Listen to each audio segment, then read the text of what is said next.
Assalamualaikum warahmatullahi wabarakatuh. Apa kabar sahabat Amirul Mukminin? Semoga semua dalam lindungan Allah Subhanahu wa Ta'ala. Pada akhir zaman menjelang kiamat Al-Kubra, Dajjal dan pasukannya akan mati di tangan Nabi Isa alaihissalam. Rasulullah Shallallahu Alaihi Wasallam mengabarkan tempat terbunuhnya Dajjal yaitu di pintu gerbang Lot Palestina.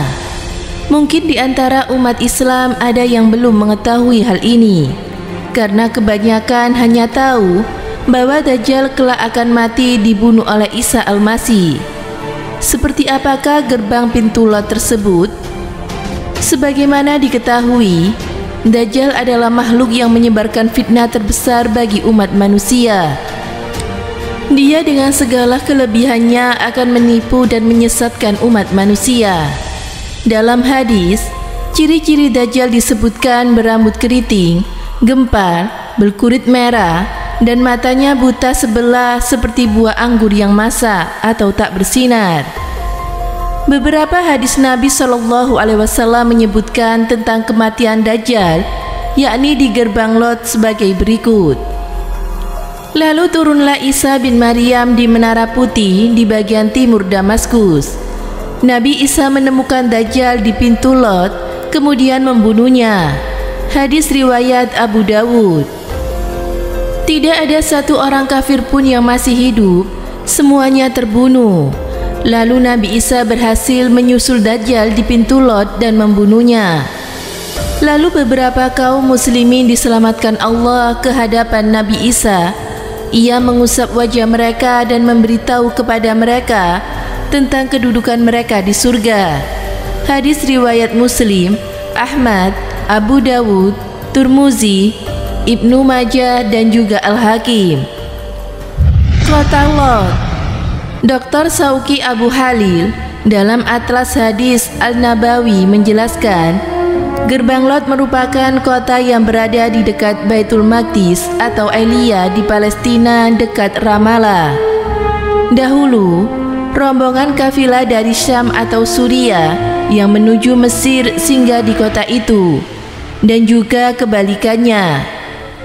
Bagi kaum Yahudi, Lot merupakan nama kota yang berada di Israel sebelah tenggara ibu kota Tel Aviv. Tempat ini dikatakan pernah menjadi tempat tinggal suku Benyamin. Orang Yahudi memberi nama kota ini Lot, sedangkan umat Muslim memberi nama kota ini Al-Lut atau Lut. Luas kota ini hanyalah 13 km.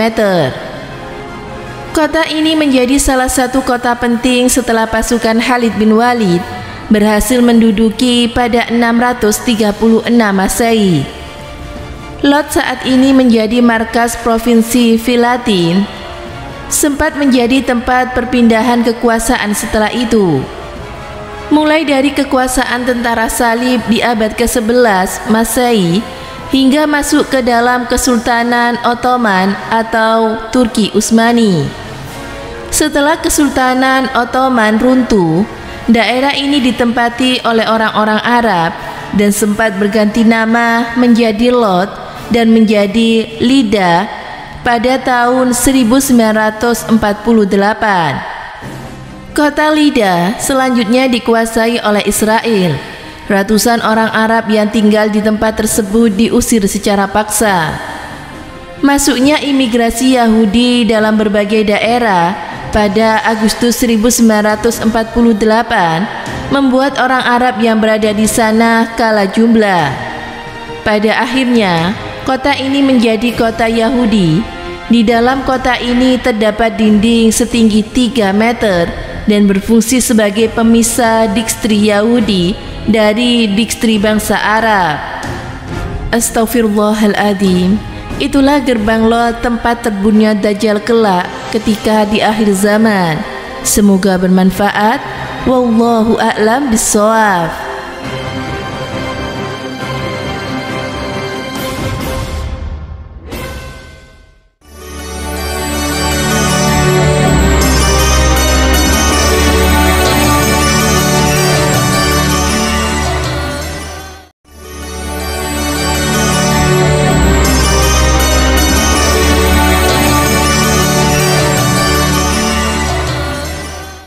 Assalamualaikum warahmatullahi wabarakatuh. Pemirsa Amirul Mukminin yang dirahmati Allah Subhanahu wa taala. Nabi Isa alaihissalam hidup sekitar tahun 1 sampai 33 Masehi. Beliau adalah seorang nabi dan rasul yang merupakan nabi ulul asmi. Dalam Al-Qur'an beliau disebut Isa bin Maryam atau Isa al-Masih. Beliau diangkat menjadi nabi pada usia 30 tahun. Dan beliau hanya berdakwah kepada Bani Israel selama 3 atau 4 tahun saja. Dalam berdakwah, Nabi Isa didampingi para pengikutnya yang disebut Al-Hawariyun, yang jumlahnya 12 orang, sesuai dengan jumlah suku Bani Israel. Masing-masing Hawari ini ditugaskan untuk menyampaikan risalah Injil kepada masing-masing suku Bani Israel. Namanya disebut sebanyak 25 kali di dalam Al-Quran. Dan Allah mengajarkan kepada Nabi Isa menulis dan membaca ilmu hikmah, Taurat, Injil. Selain dapat berbicara saat dilahirkan, Allah memberikan banyak mukjizat, diantaranya adalah membuat burung dari tanah liat lalu hidup seperti burung ciptaan Allah. Yang kedua, menyembuhkan orang buta.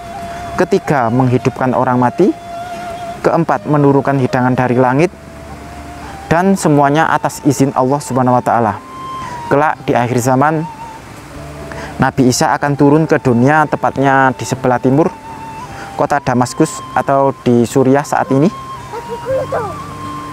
Misi Nabi Isa bukan untuk menyebarkan agama Nasrani, tetapi untuk mengajak mereka kepada ajaran Nabi Muhammad SAW, menghancurkan salib, membunuh babi, membunuh Dajjal, dan mengembalikan semua syariat Nabi Muhammad berdasarkan Al-Quran dan hadis. Disebutkan Nabi Isa nanti akan sholat di belakang Imam Mahdi sebagai makmum. Kemudian Nabi Isa memimpin dunia selama 40 tahun dan meninggal secara wajar, yakni sakit.